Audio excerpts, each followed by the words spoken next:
Explain, why is life great right now? Yeah, yeah. It's a blessing. I'm sitting in Canada, bro, doing jokes in strange places, which in a weird way takes me back to like that year one, year two. It feels like How has the industry changed since you first came onto the scene?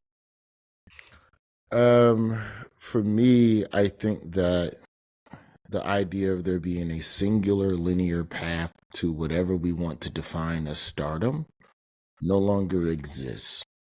And that paradigm shift needs to be acknowledged and accepted as truth instead of being constantly written off as an anomaly. Andrew Schultz and Matt Rife.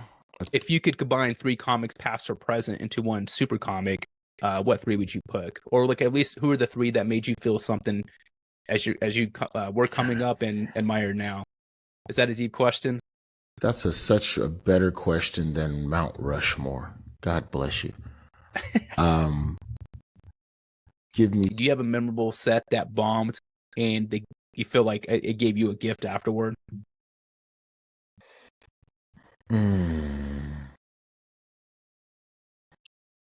The Apollo Theater I bombed at. What is an unusual habit or an absurd thing that you love besides Canada Dry?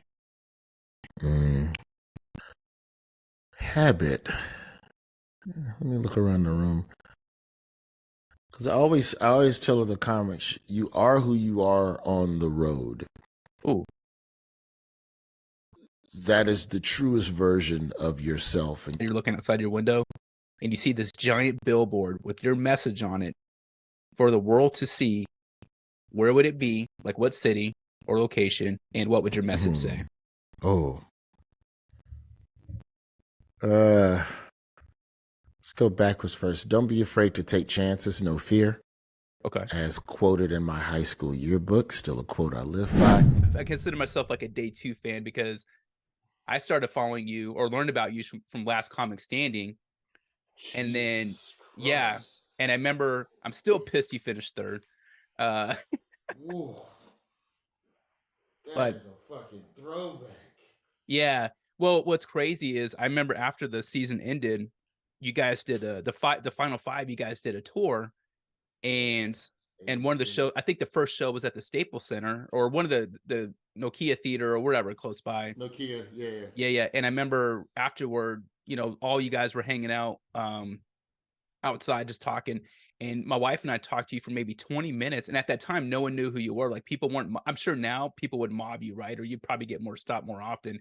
But we talked to you for 20 minutes and it was hilarious because I remember we were talking about, I felt like I could tell you were censored really, or limited on the jokes you could make on NBC, right? Show. Yeah. And I remember you had this whole bit about a fast food restaurant that served 5-piece chicken nuggets. And I knew you were talking about Wendy's, but you couldn't say that on the, but just, yeah, but it was just funny just talking to me about that. And then, so that was in 2010, I think. And then, so I've been following you since Last Comic Standing and before Sullivan and Son. And then when I was deployed to the Middle East, and I was there a couple different times. So my years get mixed up, but before Sullivan Son premiered, we were chatting on Facebook, and you sent me a care package. You mailed me a package with just different things to include some of your content that you had given me for free and swag and all that, which was cool. And then all the Sullivan shit and fucking random prank CDs and stuff. Yeah. And then so that was in 2012 or 2013, I forget. And then, but it was before Sullivan and Son premiered. And then a couple years later, so I'm in Dayton, Ohio right now. That's my 2nd time living here. The last time I lived here, you came through on a tour and you did a show at the Dayton Funny Bone. So my wife and I went with some friends of ours, and I thought you were going to call us out in the crowd because we were with an interracial couple, and you were making you made a joke about interracial couples, and I was like, man, he's going to call on us. You ended up calling on the table behind us because they had 2 interracial couples. But either way, by the way, you did a meet greet after the show, and I was like, Roy, hey, what's up, man? And you were kind of looking at me, and like you didn't remember my name, but like familiar. I was like, I'm the military guy that you sent that care package to, and it was like, oh snap. And then so that was cool, and we Fucking full chatted for a few circle. minutes, and then again, just stayed in touch over the years.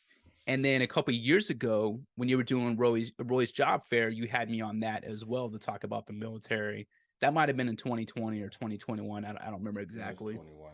Yeah, but um, The horrors of 2020 are what drove me to create the job fair for yeah, 21. but Yeah. that's all that that's the context before of everything, since how we know each other, and I've been following you ever since, and you've always been so kind to me, and just you and Jacqueline Miller, just shout out to her. But just thank you, Roy. I appreciate you, and it's awesome to see your continued it's not your overnight success, it's like your 20 years in the making Well, success. Yeah. I'm happy to be on the ride still.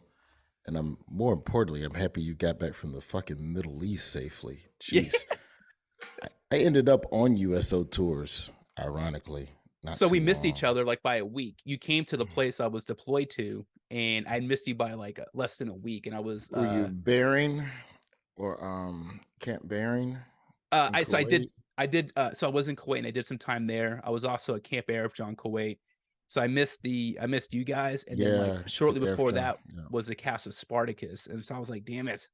Yeah. Yeah. So No that's my disrespect to Spartacus, but we're funnier. yeah, you guys are funnier. But Yeah, I'm sure they're good people, that cast of Spartacus. mhm.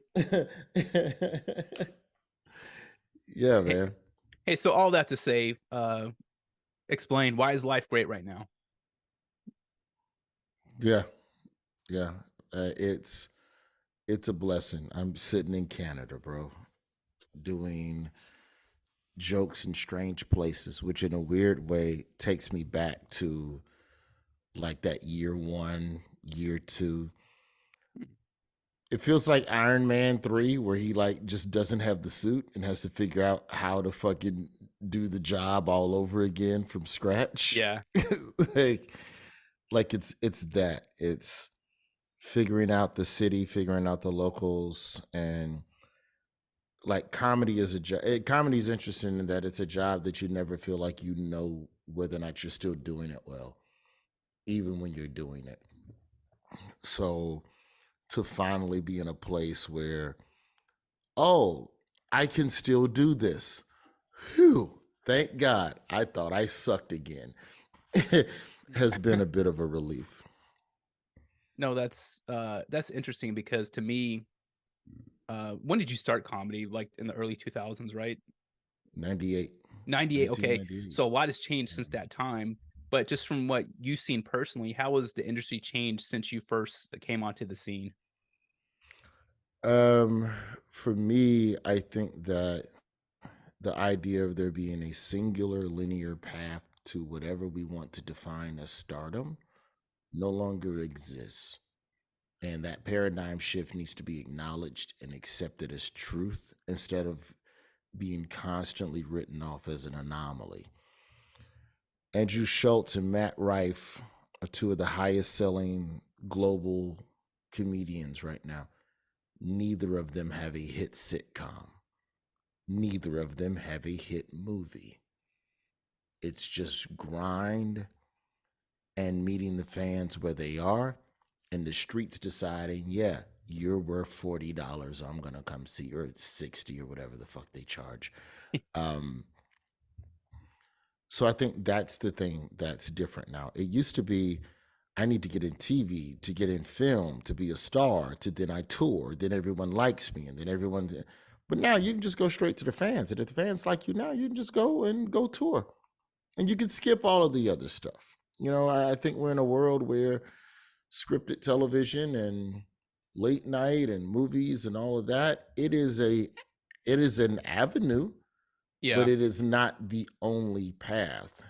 Entertainment now, to me, in a lot of ways, it's like when you're at the grocery store and there's one checkout lane open, and then a cashier opens up another lane, and then a bunch of people leave your line to go get in that line. Imagine being in a singular line at the grocery store and now 7 different lanes have opened all at once.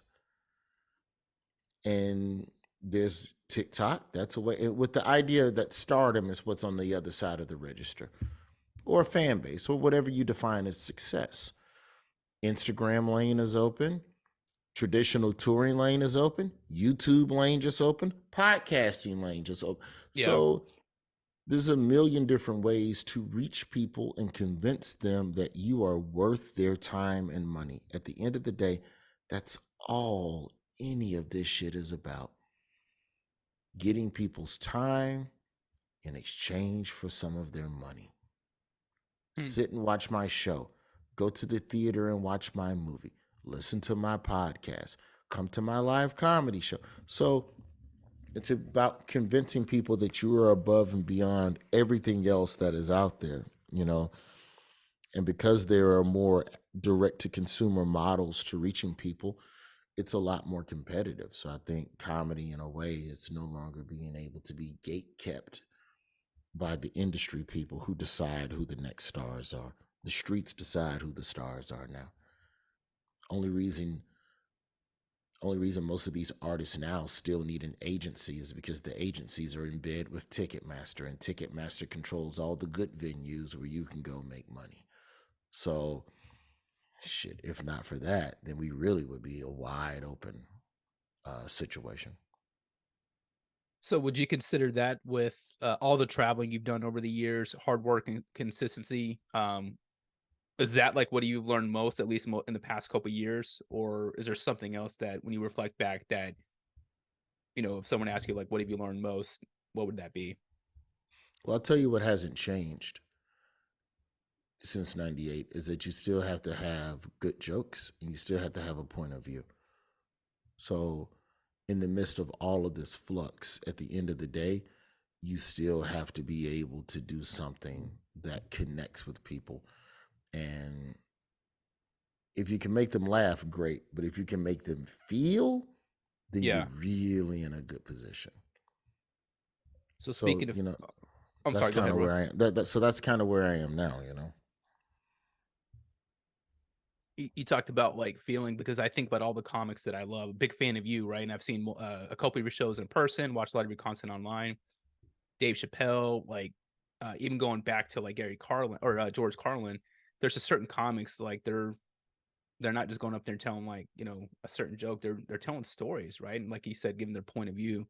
But if you could combine 3 comics, past or present, into one super comic, what 3 would you pick? Or like at least who are the 3 that made you feel something as you were coming up and admire now? Is that a deep question? That's such a better question than Mount Rushmore. God bless you. Give me Sinbad's relatability and universality. That's not a word, but It is now. His ability his comedy can reach 3.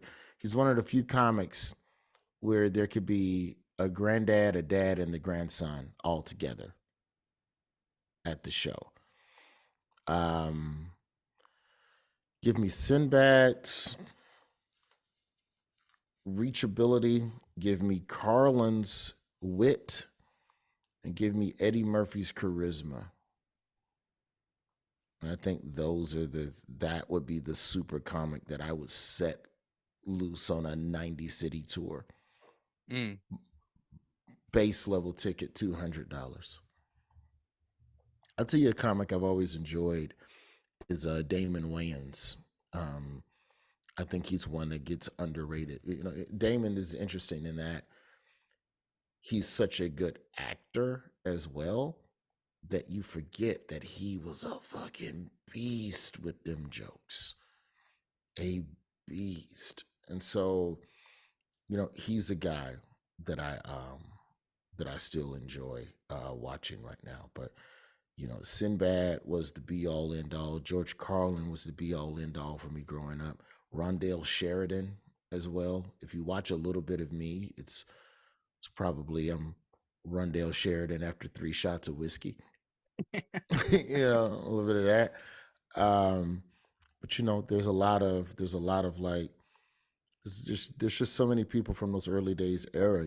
I didn't even get to mention Chris Rock, but you only gave me 3, and I'm kind of sprinkling, mad scientists, ingredients of Yeah. each. And if you get the wit of Carlin, then you don't need the wit of Rock. And Rock's charisma is equal to Eddie's. Eddie's probably a little bit more because there's a little more sex appeal and, all of that stuff. But, with no disrespect to Chris Rock's fuckability, that's not a word. We'll have it added to the dictionary. I like that you're in Canada and you're drinking a Canada Dry. That's very. They don't even drink them up here. Here's what's crazy. They don't really fuck with Canada Dry in Canada. They drink Schweppes and A&W and like all of these other brands. I'm like, what about RC Cola or Royal Crown Cola? Is that named after the Brits? Maybe, I didn't know that. Probably so. I need to find some Canada Dry. Not Canada Dry. I need to find some clearly Canadian and bring that back. I'm bringing extra luggage next week for our next week. Yeah, you're like on a 10-day tour or 2-week tour or something like that. 25 days, 20 cities in 25 days. But in Canada, how long are you in Canada? Like 10-day rips, and then you get like 2 days off to go back to the state in your own home, and then you're right back out the door. I like that. Just going back to the comics, and you said the things, the different pieces you like from Carlin and Ed Murphy and Sinbad. Also met him on a USO tour once as well. So he's many years ago. But for you specifically, do you have a memorable set that bombed and you feel like it gave you a gift afterward? The Apollo Theater I bombed at.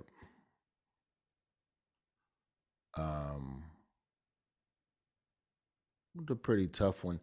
I didn't get booed, but it's a story I've told in the past, another podcast, just about how I knew I was about to get booed, so I cut my set early and said good night.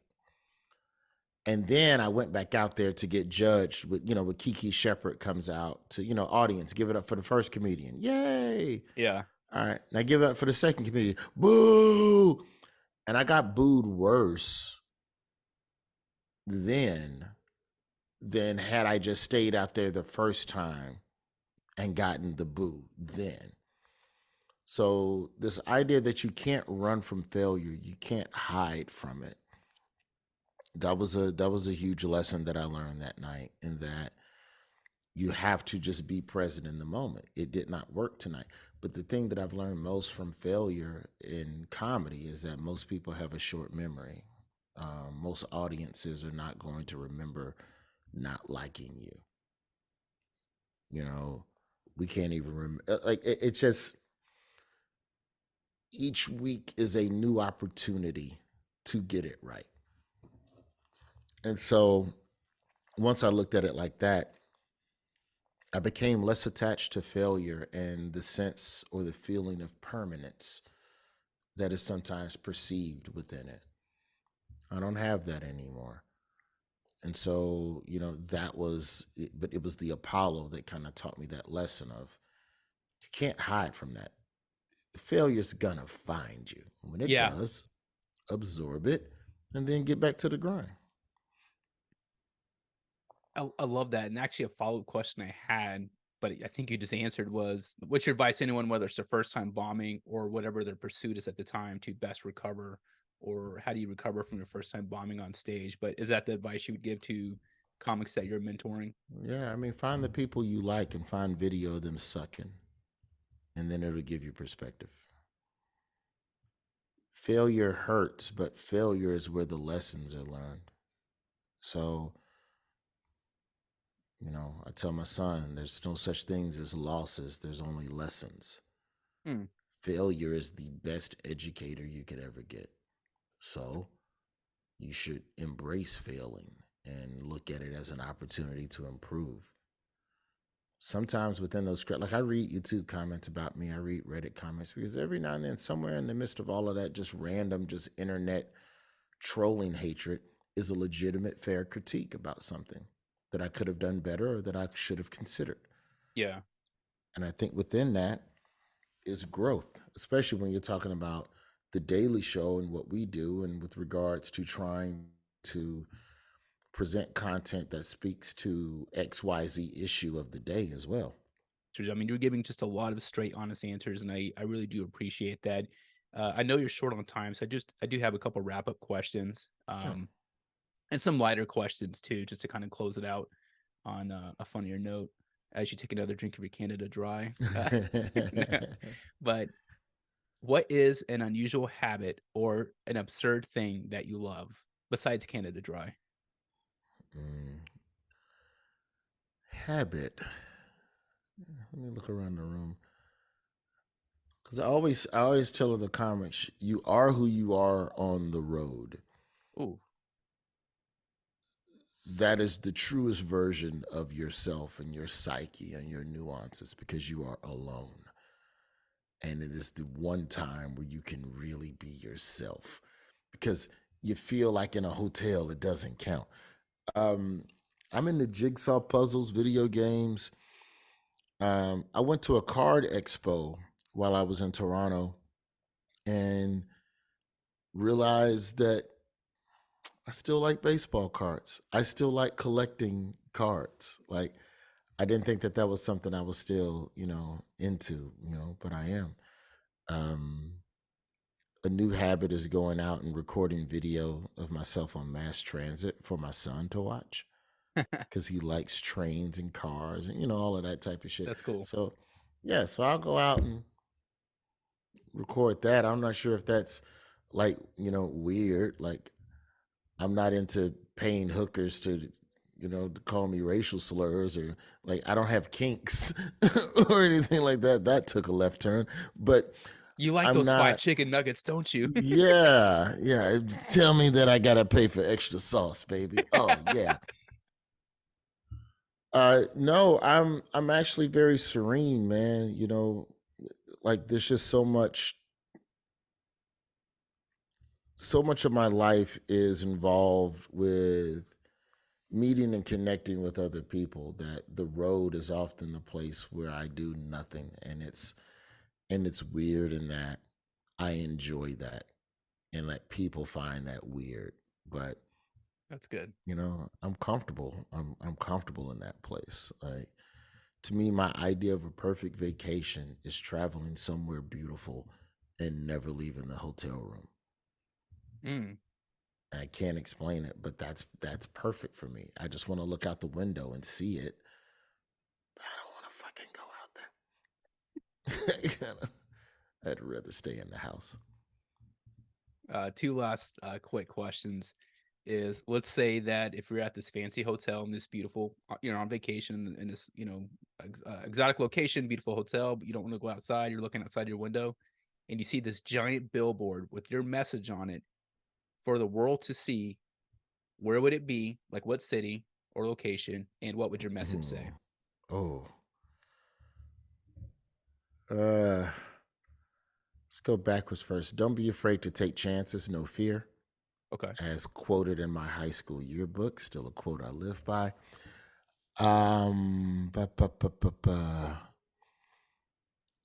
It would be somewhere cold, that's for sure, because I like the winter. Or it would be raining. It'd be like 45 and a drizzle. Maybe London. Okay. Maybe London. I kind of want to say Cleveland, because that's where I enjoy doing comedy the most. Or Dayton, where I'm living right now. Yeah, Dayton's okay, but Cleveland's more miserable. They appreciate the jokes more. You got to do the jokes in a place where people are just frustrated. Yeah. Yeah, London or Cleveland. You can't get any more different than those two towns. Even for Cleveland, LeBron went back for 4 years, gave him hope again. He did win a title, but then he just said, you know what, I'm out again. Peace, deuces. Yeah, LeBron is the worst thing that happened to Cleveland, because he made them think they could always be this good, and then he left twice. We're taking down your picture. It always makes you think of Joakim Noah when when the Bulls would have those battles with the Cavs in the playoffs, and he'd say like, who wants to go to Cleveland? I mean, he'd be always just tear up Cleveland. And anyway, hey, last question. One day a movie will be made about your life. What would the name of that movie be? Who would play you in the movie? I do have a recommendation. And most importantly, who would play me? Who would play you? I'm gonna go. What's his name? Zach something, the Disney kid with the muscles. You know the one. It's not Zach Braff. That's definitely not the same Zach. It's like one of those heartthrob. So he was supposed to be the next Tom Cruise, but wasn't, and Yeah. All right. So more importantly, who would play you, and what would the name of the movie be? Who would play me in a movie about me? I don't know. It depends on what part of my life you're touching on.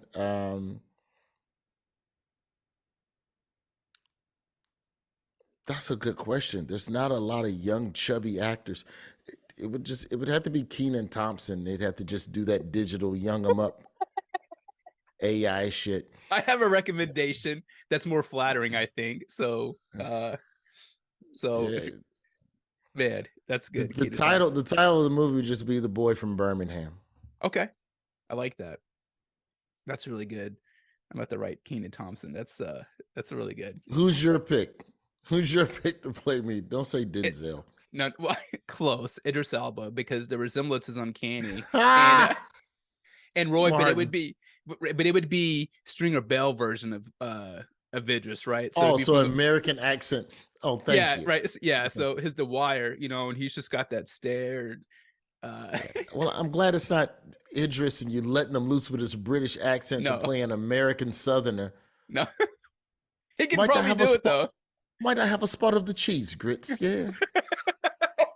Not that he talks like the Idris Elba. I'm sorry. I have nothing but respect for you professionally, and I don't want you to think I'm a hater. I'm not a hater. About to get me canceled, Martin. No.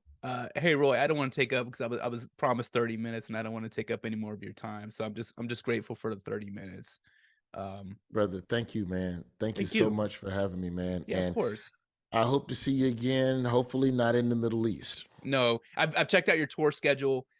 So I'm in Dayton. It's about 2 hours from Indianapolis, and I forget when that show in Indy is, but I'm planning just to go there, just because it's only 2 hours, hour and a half. Quick weekend trip. Myself and Jordan Klepper will be around. We'll be out there for sure. Yeah. So I'll probably see you in the next couple months. But again, this interview has been over. I've had my podcast for 6 years. When I met you 13 years ago, I knew I wanted to have something with you. So the fact that this has all come full circle, a couple years to plan. Thank you so much. I am truly grateful, Roy. Brother, thank you, man. Good to talk to you, Martin. All right. Later, bro. Yes, sir.